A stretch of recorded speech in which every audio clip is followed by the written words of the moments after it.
Assalamu alaikum dear students.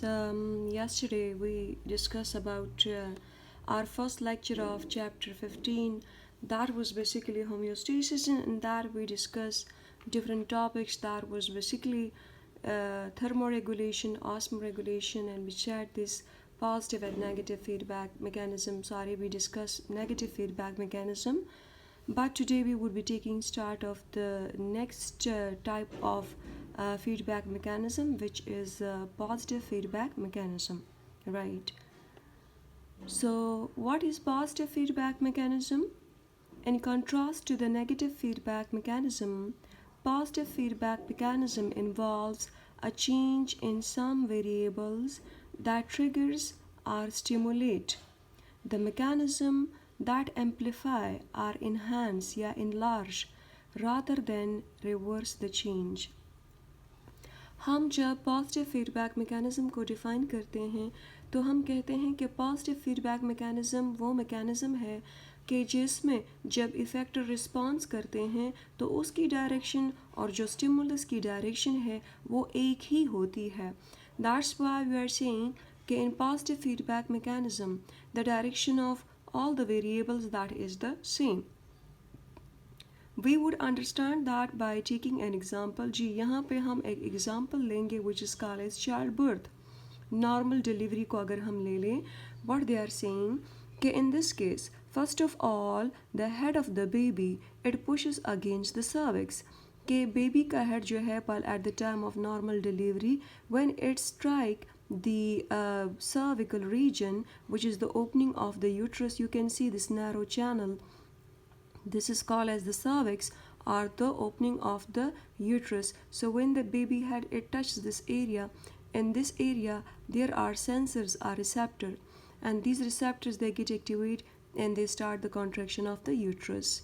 And when the uterus contraction occur, so the signals they are sent to the brain, and over there the nerve impulse from the cervix it transmit to the brain, और जब brain की तरफ जाते हैं तो the brain stimulate the pituitary gland to secrete the oxytocin. brain जो है वो posterior lobe of the pituitary को stimulate करेंगे. Posterior lobe of the pituitary is also called as neurohypophysis, और as a result posterior lobe of the pituitary oxytocin की secretion करेगी. Oxytocin it will further bring about it is basically coming through the bloodstream to the uterus, and it is further bringing about much contraction of the uterus, and thus the baby it is pushed to the outside environment. अब यहाँ पे अगर हम देखें कि baby का head जब cervix को टच करता है तो वहाँ पे सेंसर्स लगे होते हैं या रिसेप्टर, वो नर्व इम्पल्स सेंड करती हैं टूवर्ड्स द ब्रेन, और फिर ब्रेन से towards the posterior lobe of the pituitary आती हैं, और posterior lobe of the pituitary जब ऑक्सीटोसिन की सिक्रीशन स्टार्ट करती हैं तो वो ऑक्सीटोसिन मज़ीद यूट्रस की कॉन्ट्रैक्शन को इंक्रीज़ कर रहे होते हैं. तो अगर यहाँ पे हम देखें चाहे वो यूट्रस की कॉन्ट्रैक्शन है या ऑक्सीटोसिन की सिक्रीशन है, उनका ओवरऑल कंबाइन इफेक्ट क्या होता है, that the baby it is push the outside environment and thus the child birth it is accomplish. यहाँ पे अगर हम देखें कि यूट्राइन की कॉन्ट्रैक्शन अगर इंक्रीज़ हो रही हैं तो ऑक्सीटोसिन की सिक्रीशन भी इंक्रीज़ हो रही हैं. तो इसमें भी दोनों वेरिएबल, चाहे वो यूट्रस की कॉन्ट्रैक्शन है और चाहे वो ऑक्सीटोसिन की सिक्रीशन है, उन दोनों की डायरेक्शन इसलिए एक हैं क्योंकि दोनों जो है वो इंक्रीज़ हो रहे हैं. If we just take over here the example that during childbirth, for instance, the pressure of the baby's head against the sensor near the opening of the uterus, which is basically the cervix, it stimulates the uterine wall and the uterine contraction occur, which causes greater pressure against the uterine opening again, which is the birth canal या cervical canal, highlighting the contraction which causes still greater pressure. Positive feedback it brings childbirth to completion and a very different sort of process from maintaining a physiological steady state. जी ये childbirth जो है एक positive feedback की example है. And positive feedback में if you see, so we observe even from the diagrammatic presentation that the direction of the two variable it is basically in the same manner. So that's why we say it is bringing about the childbirth to accomplish, right? अब हम next aspects की तरफ जाते हैं positive feedback mechanism की, which is the harmful aspect of the positive feedback mechanism या positive harmful positive feedback mechanism. जी, we are seeing positive feedback mechanism sometime may be harmful as well. Let's see how. Although positive feedback it is needed within homeostasis, it also can be harmful at certain times. जी, और example हमारे पास क्या है, that is pyrexia या fever जिसको हम कहते हैं. इसमें सबसे पहले हम ज़रा अगर डायग्रामेटिक प्रेजेंटेशन की तरफ आ जाएं, सो व्हाट्स द सिचुएशन कि if the pathogen it get enter into our body, so it cause injury, and then what happens that the pathogen is also secreting a little bit pyrogen, and beside this our body defense system it is concerned with the secretion of pyrogen. Pyrogen it is produced as a result of the infection or due to the pathogen attack. Pyrogen की production हमारे body के defensive cell शुरू कर देंगे ताकि वो उस pathogen के साथ उस पैथोजन को वो इन्वायरमेंट प्रोवाइड करे कि जहाँ पे वो किल हो सके. बट लेट्स सी कि the pyrogen it is basically increasing the body temperature, और इसका मेन पर्पज़ ये होता है कि जब बॉडी का टेम्परेचर इंक्रीज़ हो तो वो पैथोजन किल हो जाए. लेकिन increase in body temperature will further increase the production of pyrogen, और further production of the pyrogen will further increase the body temperature, and sometime it may reach till 113 degree Fahrenheit, which is then lethal or death causing. अब अगर हम देखें कि इसमें भी पैरोजन की secretion जब इंक्रीज़ होती है तो साथ में वो बॉडी के टेम्परेचर को भी इंक्रीज़ करते रहते हैं, और रेयर केस में अगर बॉडी का टेम्परेचर इतना ज़्यादा हाई हो जाए कि 113 डिग्री फ़ारेनहाइट तक पहुंच जाए, और तो at that time we are saying कि इट इज़ लीथल या डेथ कॉजिंग. हम जानते हैं कि हमारे पास normal body temperature 97 degree Fahrenheit है या 37 डिग्री सेंटीग्रेड है, लेकिन अगर 113 फ़ारेनहाइट या 45 डिग्री सेंटीग्रेड से वो एक्सीड करने लगे तो दिस इज़ लीथल और डेथ कॉजिंग. तो ये हमारे पास पॉजिटिव फीडबैक मैकेनिज्म की एग्जांपल है कि जिसमें दोनों वेरिएबल पैरोजन और बॉडी के टेम्परेचर का रिलेशनशिप है और वो दोनों एक ही डायरेक्शन में मूव करते हैं यानी इंक्रीज़ होते हैं, but that is causing what death. Okay, if you see when you have a high fever it causes metabolic change that can push the fever higher and higher. In rare cases the body temperature it reaches to 113 degree Fahrenheit and the cellular activities it stop at that point. Why? Because it is bringing about denaturation of protein, and as a result the metabolic activities there stop, which result in death. So it was basically one of the effect of the positive feedback mechanism which was harmful, right? Okay, next one example again which is basically the harmful aspect of positive feedback mechanism, so that is carbon dioxide toxicity. What is carbon dioxide toxicity? When the concentration of carbon dioxide is exceeding very high in our blood and in blood plasma, so it is causing toxicity which is called as carbon dioxide toxicity. It is also lethal or death causing if it is exceeding to certain range. If we see over here, if a person breathes air that has very high carbon dioxide content, this produces a high concentration of the carbon dioxide in the blood as well, क्योंकि जो air inhale कर रहे हैं उसमें बहुत ज़्यादा carbon dioxide है, और वैसे भी कार्बन डाइऑक्साइड की बाइंडिंग कैपेसिटी ब्लड के साथ काफ़ी ज़्यादा है एज़ कम्पेयर टू ऑक्सीजन के. This is sensed by the carbon dioxide receptor. Carbon dioxide receptor जो कहाँ पे होते हैं, जो कैरोटिड बॉडी और आयोटिक बॉडी में प्रेजेंट होती हैं, which causes the breathing rate to increase. Breathing centre हमारे पास मेडुला ऑब्लोंगेटा में है, which is present in the hindbrain या rhombencephalon. So the person breathes faster, taking in more carbon dioxide, which stimulates the receptor even more, and so that breath it become faster and faster. इसको भी अगर हम diagrammatically understand करना चाहे तो for example carbon dioxide concentration air में काफ़ी ज़्यादा है, and the chemoreceptor definitely when the increase in carbon dioxide occur and the person is breathing that air, so the chemoreceptor which are present in the carotid body and aortic bodies, carotid bodies and aortic bodies they are having aggregation of cells which are bearing which receptor for carbon dioxide as well as oxygen. Though they are having chemoreceptor, but over here as our concern is with carbon dioxide, so that's why we are saying that they are bearing carbon dioxide receptors. When the increase in carbon dioxide concentration over there in the blood, if that is sensed, so then this information is given to the medulla oblongata, which is the control center for the breathing, and this control center is present while within the hindbrain. Okay, medulla oblongata हम previous chapter में पढ़ चुके थे, which was in respiration के medulla oblongata is called as the respiratory center or breathing center. It is having different parts, that is dorsal part of the medulla oblongata, lateral sides and ventral side. So all these sides together they constitute the breathing center. Up medulla oblongata will just give signals, and accordingly the rate of respiration it is increased. When the rate of respiration or breathing is increased, so further inhalation of carbon dioxide will occur, and when further inhalation of carbon dioxide occur, so the concentration of carbon dioxide in the blood will further increase, because that air which was saturated with carbon dioxide that is inhaled continuously, and that will cause the carbon dioxide toxicity again, which is lethal or death causing. जी यहाँ पे अगर हम देखें हमारे पास MCQ के लिहाज से कि पॉजिटिव फीडबैक मैकेनिज्म का जो यूज़फुल एस्पेक्ट है दैट इज़ चाइल्ड बर्थ, लेकिन उसके जो हार्मफुल एस्पेक्ट है वो कौन कौन से हैं? Carbon dioxide toxicity, and beside this the previous case which we study which was basically the pyrexia या फीवर.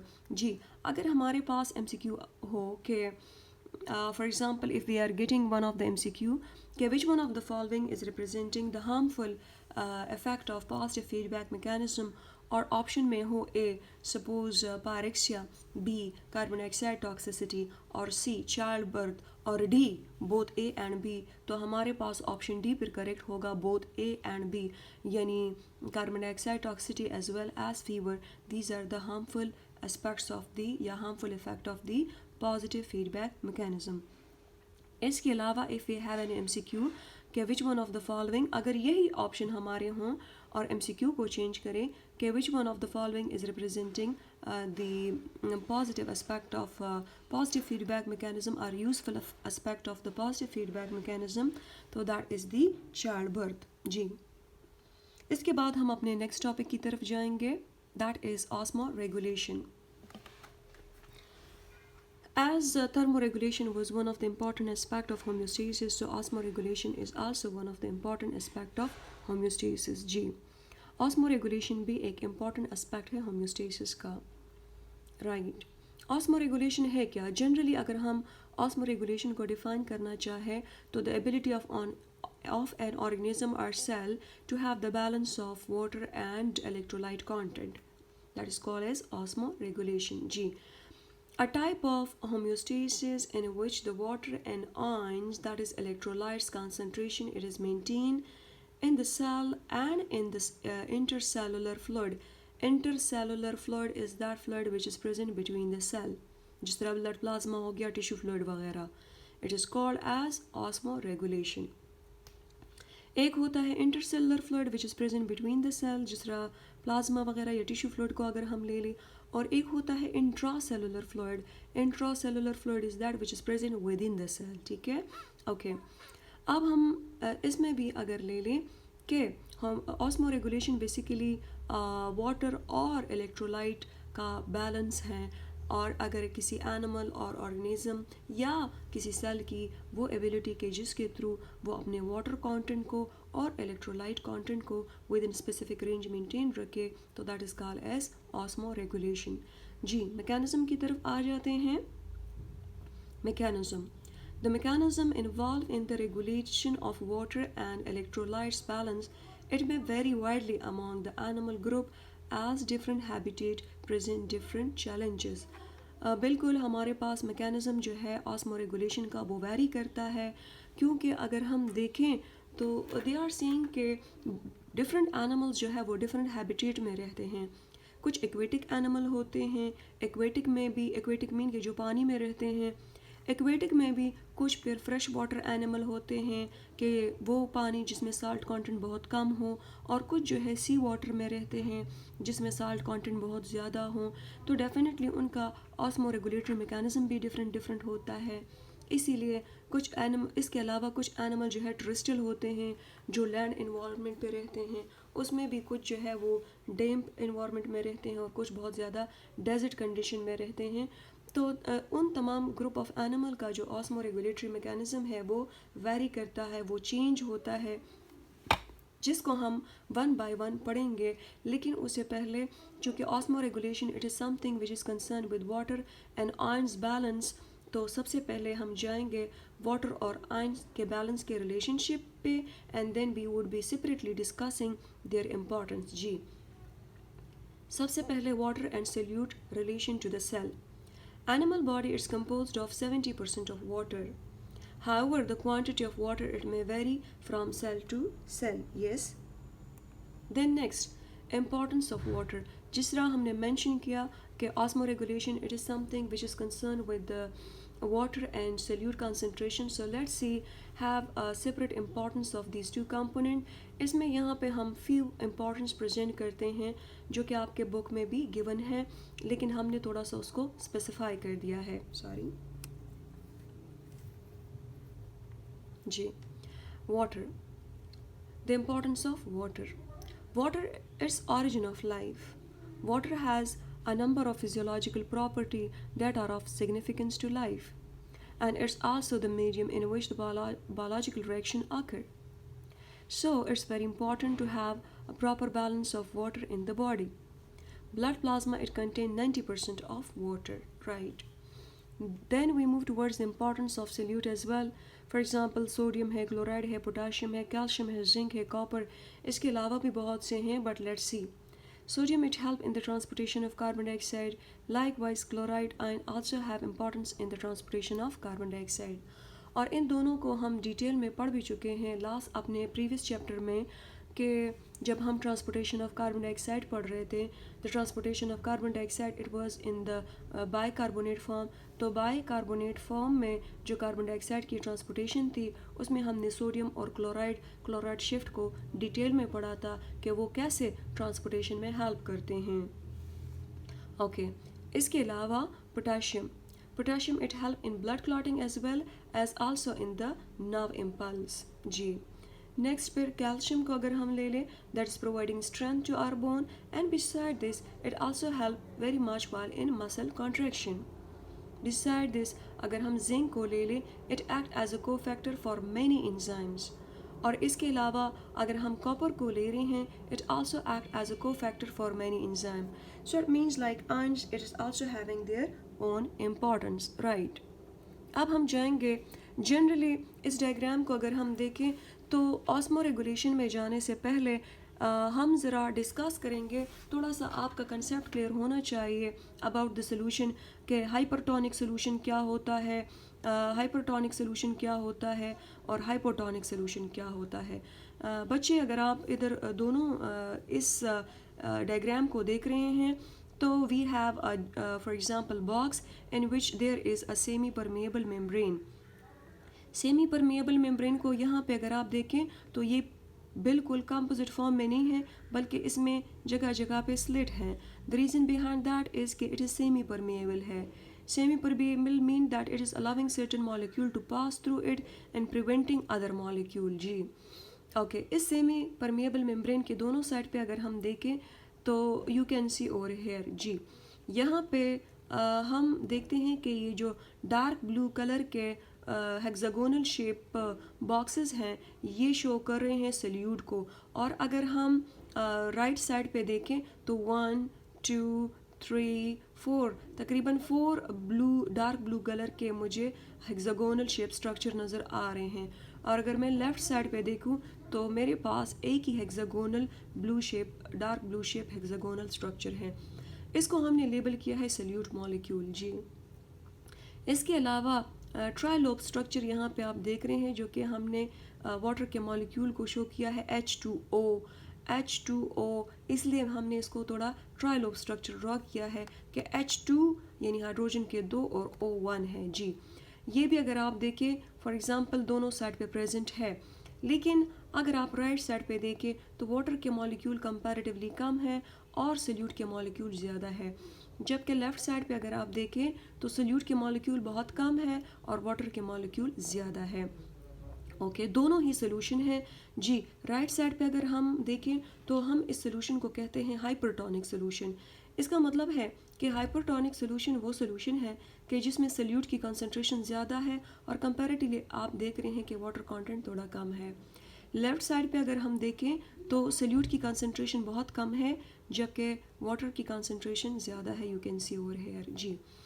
तो अब हम जब ऑस्मोसिस की बात करते हैं तो what is the rule of osmosis कि the water molecule will move from a region of lower solute concentration towards the higher solute concentration जी। अब अगर हम देखें कि वाटर के मॉलिक्यूल इस सेमी परमेबल मेम्ब्रेन के अक्रॉस मूव करेंगे from hypotonic towards the hypertonic, और ये प्रोसेस तब तक कंटिन्यू रहेगा जब तक कि दोनों सोल्यूशन का कंसंट्रेशन एक जैसा ना हो जाए। ठीक है, तो दोबारा हम ज़रा इसको लेते हैं कि अगर हमारे पास दो टाइप के सोल्यूशन हो, एक हाइपरटोनिक हो और दूसरा हाइपोटोनिक हो, और उनके अक्रॉस एक सेमी परमेबल मेम्ब्रेन हो, तो the movement of water molecule will occur from hypotonic towards the hypertonic solution. The movement of water molecule will occur from hypotonic जहाँ पे सोल्यूट की कंसंट्रेशन कम है, towards the hypertonic solution जहाँ पे solute की concentration ज़्यादा है। फॉर एग्ज़ाम्पल बच्चे अगर हम ये कंसिडर कर ले फॉर एग्ज़ाम्पल कि हमारे पास इस मेम्ब्रेन के दोनों साइड पे जो सोल्यूशन है उन दोनों की जो कंसंट्रेशन है वो एक जैसी हैं, यानी अगर दोनों में सोल्यूट की कंसंट्रेशन एक जैसे होती तो और वाटर की कंसंट्रेशन भी एक जैसे होती तो फिर हम कहते हैं कि जी फिर यहाँ पे कोई नेट गेन और लॉस नहीं है। ठीक है, और ऐसे सोल्यूशन को हम फिर कहते हैं आइसोटोनिक सोल्यूशन। ऐसे सोल्यूशन दो सोल्यूशन के जिन दोनों की जो कंसंट्रेशन है वो बिल्कुल एक जैसी हों तो उनको हम आइसोटोनिक सोल्यूशन कहते हैं, और आइसोटोनिक सोल्यूशन में फिर कोई नेट गेन या लॉस ऑफ मॉलिक्यूल नहीं है जी। अब यहाँ पे अगर हम देखें, यहाँ पे हमने थोड़ा सा इसको इलाबोरेट किया है। अच्छा, you can see over here this is A, this is B and this is C जी। ये आरबीसी है, आरबीसी का जो नॉर्मल शेप है you can see over here, ये भी आरबीसी है, ये भी आरबीसी है और ये भी आरबीसी है। तीनों डायग्राम में आप आरबीसी देख रहे हैं। अब डायग्राम ए को अगर मैं ले लूँ तो यू कैन सी के जिसमें आरबीसी जो है वो श्रिंक हुए हैं। क्यों? क्योंकि बच्चे इसमें अगर हम कंसिडर करें ना तो आरबीसी यानी सेल के अंदर जो ऑस्मोटिक इन्वायरमेंट है वो चेंज है और सेल के बाहर जो ऑस्मोटिक इन्वायरमेंट है वो चेंज है। हम कहेंगे कि कैसे, दे आर सेइंग कि यहाँ पे आरबीसी को हमने हाइपरटोनिक सोल्यूशन में डाला हुआ है। जब आरबीसी को हम हाइपरटोनिक सोल्यूशन में डालें यानी वो सोल्यूशन कि जिसमें सोल्यूट की कंसंट्रेशन बहुत ज़्यादा है, तो फिर क्या होगा, इसका मतलब है कि आरबीसी के अंदर जो कंटेंट है या जो फॉर एग्जांपल इन्वायरमेंट है वो तो हाइपो है ना। तो अब एज अ रिज़ल्ट क्या शुरू हो जाएगा कि हाइपो से यानी आरबीसी से वाटर के molecule towards the hypertonic solution move करना स्टार्ट कर देंगे और आरबीसी श्रिंक हो जाएंगे। इसका मतलब ये है कि आरबीसी को हमने उठा के एक हाइपरटोनिक सोल्यूशन में डाल दिया है। तो जब सोल्यूशन हाइपरटोनिक है तो एज अ रिज़ल्ट वाटर के मॉलिक्यूल, हमने जिस तरह अभी प्रीवियस एग्जांपल में पढ़ा कि वाटर के मॉलिक्यूल हाइपोटोनिक से हाइपरटोनिक की तरफ जाएंगे, तो इसी तरह वाटर के मॉलिक्यूल आरबीसी से इस हाइपरटोनिक सोल्यूशन जो कि इसके सराउंडिंग में है में आएंगे जी, जिसकी वजह से आरबीसी श्रिंक हो जाएंगे। ओके, और यहाँ पे आप देख सकते हैं कि आरबीसी से लॉस ऑफ वाटर है जी। दूसरा बी डायग्राम आप देख रहे हैं, यहाँ पे हमने आरबीसी को ऐसे सोल्यूशन में डाला है कि आरबीसी का इंटरनल जो ऑस्मोटिक इन्वायरमेंट है और बाहर के सोल्यूशन का जो इन्वायरमेंट है वो बिल्कुल एक जैसा है, तो उसको हम कहते हैं आइसोटोनिक सोल्यूशन या आइसोटोनिसिटी। दोनों यानी आरबीसी के अंदर और बाहर का जो इन्वायरमेंट है वो बिल्कुल एक जैसा है with respect to water and solute concentration, तो इसलिए इसमें कोई नेट गेन या लॉस नहीं है। नेट गेन या लॉस का मतलब ये कि कोई एक्स्ट्रा वाटर के मॉलिक्यूल ना तो बाहर जाएंगे ना अंदर आएंगे। यहाँ पे भी बच्चे अगर आप देखें तो हमने शो किया है कि अगर एक वाटर का मॉलिक्यूल बाहर जा रहा है तो एक वाटर का मॉलिक्यूल अंदर भी आएगा। तो इट मीन्स कि कोई नेट गेन या लॉस इसमें है नहीं, कि अगर एक अंदर आ जाए और एक बाहर चला जाए तो जिस तरह हम कहते हैं 1 - 1 = 0। जी, तो यहाँ पे कोई नेट गेन या लॉस नहीं है, और ऐसे सोल्यूशन के दरमियान हम कहते हैं कि आइसोटोनिसिटी है और आइसोटोनिक इन्वायरमेंट है। जी, तो आरबीसी के ऊपर कोई इफेक्ट नहीं पड़ेगा, आरबीसी का जो अपना शेप है वो उसी को मेंटेन रखेगा। नेक्स्ट अगर हम जाएं थर्ड कंडीशन की तरफ, कि थर्ड कंडीशन में क्या है, द आरबीसी को अगर हम ले लें और हाइपोटोनिक सोल्यूशन में डाल दें, हाइपोटोनिक सोल्यूशन में हमने आरबीसी को डाल दिया। फॉर एग्जांपल अगर हम आरबीसी को लेके टेप वाटर में डाल दें तो क्या हो जाएगा कि आरबीसी का जो अंदर इन्वायरमेंट है वो हाइपर टॉनिक है और बाहर का हाइपोटोनिक है।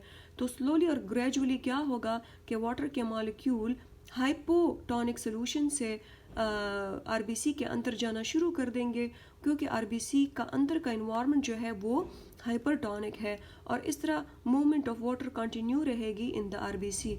आरबीसी पहले स्वेल अप हो जाएंगे, स्वेल अप होने के बाद फिर भी अगर ये कंटिन्यू रहा तो इट विल गेट बर्स्ट, जिस तरह डायग्राम में भी आप देख सकते हैं। जी, यहाँ पे भी अगर आपके लिए कोई एमसीक्यू आ जाए कि if the RBC are taken and put into hypotonic solution तो what would happen to that, तो हम कहते हैं कि जी वो पहले स्वेल अप हो जाएंगे और फिर भी अगर कंटिन्यू रहेगा तो दे विल बर्स्ट अप। जी, या अगर आपके पास ऑप्शन में हो A that RBC will swell up, B RBC will shrink, और सी विल नो इफेक्ट, तो हमारा पहले ऑप्शन जो है वो करेक्ट होगा, that RBC will swell up. जी, अगर आपके पास हो कि if the RBC are taken and put into isotonic solution so what would happen, वही ऑप्शन के ए स्वेल अप हो जाएंगे, बी श्रिंक हो जाएंगे, और सी नो इफेक्ट, तो सी ऑप्शन हमारा करेक्ट होगा कि नो इफेक्ट। इसी तरह अगर हम आरबीसी को ले and if we put that in hypertonic solution, so what would happen to it, कि whether it will swell up, whether it will shrink or will having no effect,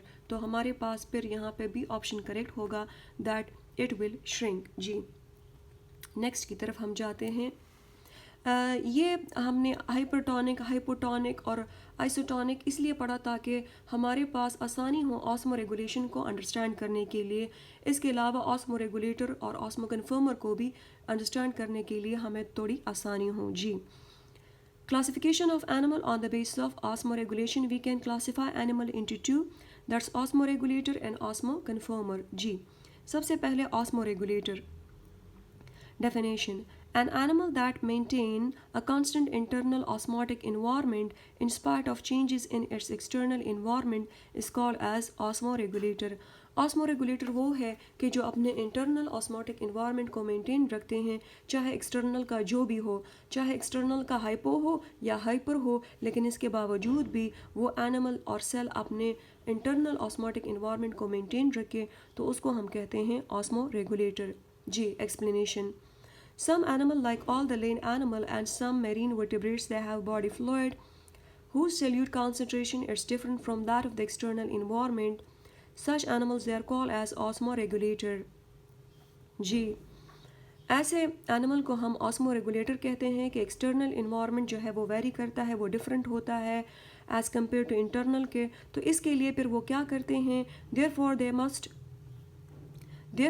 must use energy, in controlling water loss or gain to keep the balance of water in solute। Definitely इसके लिए जब इनके बाहर का environment इनके अंदर के environment से चेंज है, तो या तो फॉर एग्जांपल अपने उस बैलेंस को मेंटेन रखने के लिए ये एनर्जी को यूटिलाइज करेंगे, ताकि फॉर एग्जांपल अगर वाटर लॉस है या गेन है तो उसके साथ कोप कर सके। एग्जांपल इसके क्या क्या है, vertebrate and some aquatic invertebrates, especially freshwater invertebrates। Next, osmoconformer।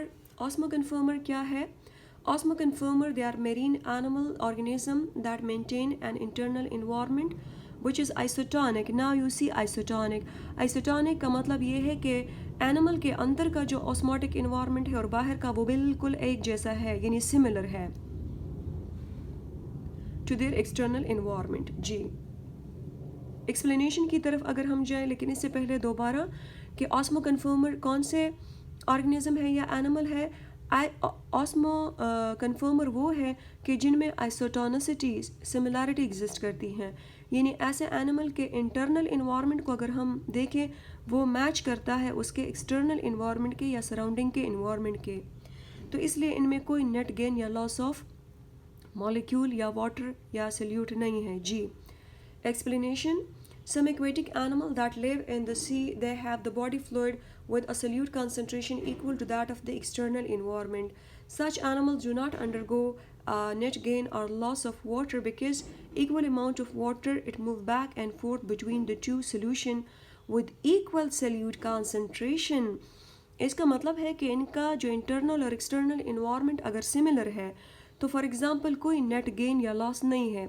अगर एक वाटर का मॉलिक्यूल एनिमल के बॉडी से बाहर आएगा तो एक वाटर मॉलिक्यूल एनिमल के बॉडी में इंटर भी होगा, तो कोई नेट गेन या लॉस नहीं है। The animal body fluid they are kept isotonic similar, such animal they are called as osmoconformer. जी, most of the osmoconformer example अगर हम ले रहे हैं, they are marine invertebrates such as echinoderms, and echinoderms में कौन सा member? Starfish. Beside this mussels, marine crabs, lobster, jellyfishes, ascidian जिसको हम सी स्क्वर्ट्स भी कहते हैं और इसको हम primitive chordates लेते हैं, and some insects they are also osmoconformer. Ji, next osmoregulation in animal of different environment. सबसे पहले हम फ्रेश वाटर एनिमल को लेंगे, लेकिन फ्रेश वाटर एनिमल को थोड़ा डिफाइन भी कर लेंगे कि animal that live in fresh water they are called as fresh water animal.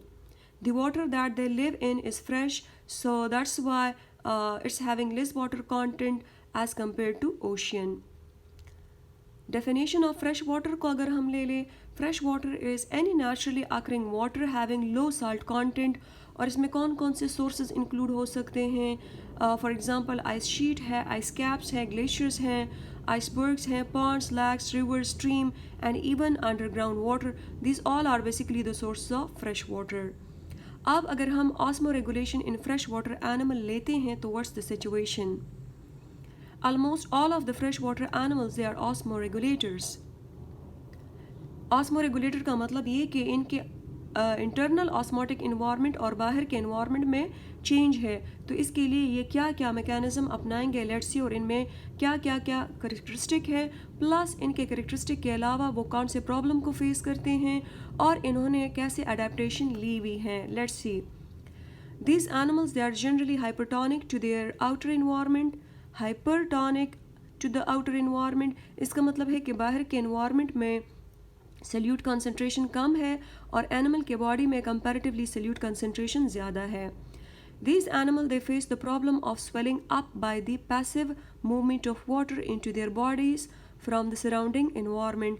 तो इसलिए फिर इनके बॉडी में कंटिन्यूसली वाटर इंटर होगा, क्योंकि हमने बहुत ही पहले के डायग्राम्स में जब ऑब्ज़र्व किया था, यहाँ पे भी आप देखें कि अगर अंदर का इन्वायरमेंट जो है वो हाइपर है और बाहर का हाइपो है, तो as a rule of osmosis हम देखते हैं कि the water molecule will move into the for example cell या into the animal body continuously, क्योंकि एनिमल के बॉडी में या सेल में हाइपर कंडीशन है। और इसको हम ले रहे हैं कि जी यहाँ पे भी क्या सिचुएशन है कि एनिमल की बॉडी जो है वो हाइपर है जबकि सराउंडिंग का इन्वायरमेंट हाइपो है। जी, यू कैन सी वाल इन द डायग्राम हम एक फ़िश को लेते हैं कि this is the fresh water fish. Fresh water fish में क्या क्या सिचुएशन है? यहाँ पे डायरेक्शन ऑफ वाटर मूवमेंट, और रेड को हम ले रहे हैं direction of ion movement, blue को हम ले रहे हैं direction of water movement. You can see over here in the diagram that water molecule they are continuously getting enter into the fish body. You can see over here like throughout the surface. And beside this, if you see the red one, so the red one they are showing the ions. So there is continuous loss of ion from their body. You can see over here. You can see over here. अच्छा, और यहाँ पे गिल के reason में अगर आप देख रहे हैं तो active ion Uptake through the gills, कि फ़िश ने कुछ ऐसे एडेप्टेशन की है कि गिल्स के थ्रू वो साल्ट को लेता है थोड़ा बहुत जो एक्सटर्नल इन्वायरमेंट में है। फूड के थ्रू भी वो थोड़ा बहुत साल्ट ले लेता है। ये डायग्राम स्पेशली मैंने आपके लिए सेलेक्ट किया है क्योंकि अभी हम जो एक्सप्लेनेशन देंगे वो एग्जैक्टली इस डायग्राम की इलाबोरेशन है या एक्सप्लेनेशन है। ऐसे फ़िश जो है वो डाइल्यूट यूरिन प्रोड्यूस करते हैं जिसमें साल्ट कंटेंट ना होने के बराबर होता है, पानी बहुत ज़्यादा उसमें होता है। इसके अलावा अगर हम ले लें तो कौन सी और एडेप्टेशन है, let's C. Therefore, these animals they have no need to drink water, पानी बिल्कुल नहीं पीते, and they also face the continuous loss of body salt to the surrounding freshwater environment which has low salt concentration। जी बिल्कुल, अगर आप in red arrow से देख लें तो कंटिन्यूस लॉस ऑफ क्या है, कंटिन्यूस लॉस ऑफ सॉल्ट है।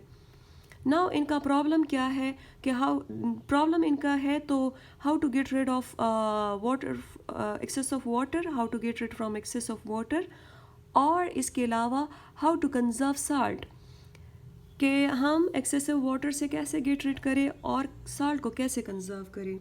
जी, इसके लिए इनके बॉडी में कुछ एडेप्टेशन है।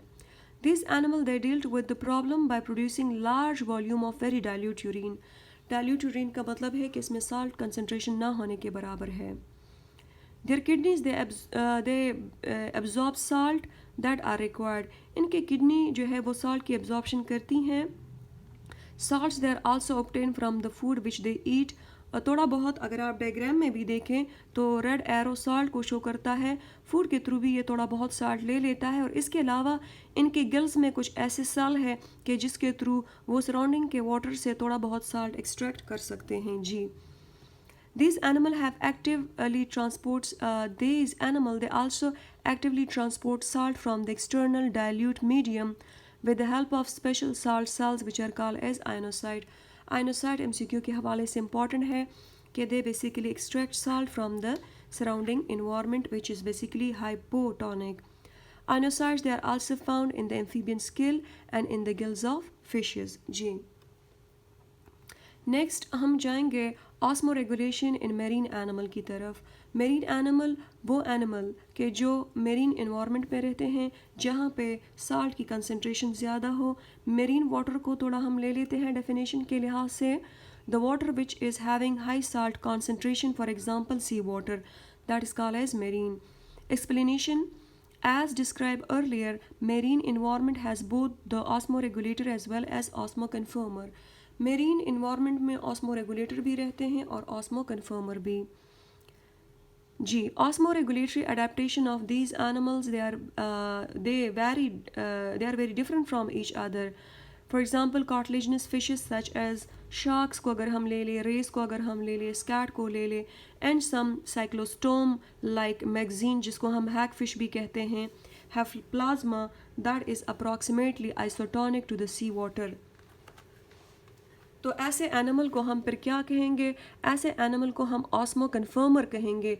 जिस तरह शार्क है, रे है, स्कैट है, साइक्लोस्टोम मैगजीन की जो इसकी एग्जांपल है। और इसके अलावा दे आर सेइंग कि ये ऐसे फिशेस हैं, एनिमल है कि जिनके प्लाज्मा की कंसंट्रेशन सराउंडिंग के वाटर के साथ बिल्कुल मैच करता है, तो इसलिए इनमें कोई नेट गेन या लॉस ऑफ वाटर नहीं है, इसलिए ऐसे एनिमल को हम ऑस्मो कन्फर्मर कहेंगे। लेकिन फिर ऑस्मो रेगुलेटर अगर हों ऐसे मेरीन इन्वायरमेंट में तो उनकी क्या क्या एडेप्टेशन है। एग्जांपल को हम ले लेते हैं कि मेरीन टिलियोस्ट फिश जो कि बोनी फिश है, दैट इज़ ऑस्मो रेगुलेटर, जो कि मेरीन इन्वायरमेंट में रहता है। अब ये ऑस्मो रेगुलेटर हैं। अब जो हमने एग्जांपल पढ़ी वो मेरीन इन्वायरमेंट में रह रहे हैं ये एनिमल, लेकिन ये ऑस्मो कन्फर्मर है। इनका प्लाज्मा और सराउंडिंग के इन्वायरमेंट का जो वाटर है वो मैच करता है, जबकि मेरीन टिलियोस्ट फिश को अगर हम ले लें तो इसमें कोई मैचिंग नहीं है। इनके इंटरनल इन्वायरमेंट का जो ऑस्मोटिक प्रेशर है और बाहर के इन्वायरमेंट का वो चेंज है। Let's see, marine teleost fish they are osmoregulator, external environment is hypertonic. Now कि जो एक्सटर्नल इन्वायरमेंट है, सराउंडिंग का पानी है वो हाइपरटोनिक है, उसमें सल्यूट की कंसनट्रेशन बहुत ज़्यादा है। while the internal environment it is hypotonic to sea water। यानी एनिमल के बॉडी का प्लाज्मा अगर हम ले रहे हैं या इन्वायरमेंट हम ले रहे हैं उसमें सल्यूट कंसंट्रेशन कम है, तो what would be the condition? So these fishes they have tendency to lose water to the environment, especially across the gills epithelium. जी, डायग्राम में हम देखते हैं अगेन हम रेड जो है वो आइंस के लिए ले रहे हैं और ब्लू एरो जो है वो वाटर के लिए ले रहे हैं. इस फिश में मेरीन टेलियोस्ट फिश को अगर आप देखते हैं तो कंटिन्यूस लॉस ऑफ वाटर है, क्योंकि अगर आपको याद हो हमने कहा था कि हमेशा water molecule it will move from hypotonic towards the hypertonic. तो बाहर का पानी जो है वो हाइपरटोनिक है, इसलिए फ़िश के बॉडी में जो वाटर मॉलिक्यूल है वो कंटिन्यूसली क्या करेंगे, वो बाहर जाएंगे, और जो साल्ट वगैरह है बाहर के एनवायरनमेंट में वो कंटिन्यूसली फ़िश के बॉडी में इंटर होगा, which is basically label by the blue and red arrows as well. जी, अब यहाँ पे यू कैन सी कि such fishes they produce very concentrated urine, बहुत जिसमें वाटर कंटेंट कम हो, और इसके अलावा इसमें आयंस और साल्ट की कंसनट्रेशन बहुत ज़्यादा है. Beside this active ion transportation through gills, यहाँ पे अगर हम देखें तो फिश जो हैं वो स्पेशल सेल्स के थ्रू एक्स्ट्रा साल्ट को अपने गिल्स के थ्रू एक्सक्रीट करते हैं टू द सराउंडिंग एनवायरनमेंट के. Let's see. जी, प्रॉब्लम इनको ये है कि ऐसे fish they want to conserve water and they want to how to get rid of excess of salt. ऐसे फिशेस या एनिमल का प्रॉब्लम है कि जी हम कैसे एक्सेस ऑफ साल्ट से गेट रिड करें और कैसे हम पानी को कंजर्व करें. तो लेट्स सी इनकी जो एडेप्टेशन है what are these. In order to replace the water loss, these fishes they usually drink large amount of water unlike the freshwater fish. इसके अलावा among the excess of salt, sodium chloride they are removed across the gill epithelium, while divalent ion like magnesium and calcium they are excreted by the kidney. Some fishes they also have special salt secreting glands in the wall of the rectum, which is called as rectal glands, that remove salt into the digestive tract, which are then eliminated from the body during egestion. ठीक है, और example हमारे पास क्या क्या आ जाती हैं. Osmo regulator में तो ज़्यादातर हम कहते हैं कि टेरेस्ट्रियल एनिमल है और मेरीन एनिमल. ये वैसे ही मैंने एग्ज़ाम्पल दी है किसकी, that is for the osmo regulator. हालांकि एक्वेटिक ऑस्मो रेगुलेटर जो कि मेरीन इन्वायरमेंट का है उसमें मैंने एग्ज़ाम्पल आपको कौन से दी है, वो मेरीन टेलियोस्ट की दी है. ये यहाँ पे जो मैंने एग्ज़ाम्पल लिखी है that is generally for all the osmoregulator. जो टेरेस्ट्रियल एनिमल है और मेरीन एनिमल है they are the osmoregulator. फिर मेरीन एनिमल में जो एक एग्ज़ाम्पल मैंने ली थी उसको हमने इलाबोरेट किया, that was basically marine teleost fish. जी, यहाँ पे हम अपना लेक्चर वाइंड अप करते हैं. इंशाल्लाह इससे रिलेटेड जो MCQ वगैरह है वो हम अपने अगले लेक्चर में डिस्कस करेंगे. और beside this you just thoroughly see these slides and just hear the lecture. So if you have any point we would be discussing that again. Till that, Allah Hafiz.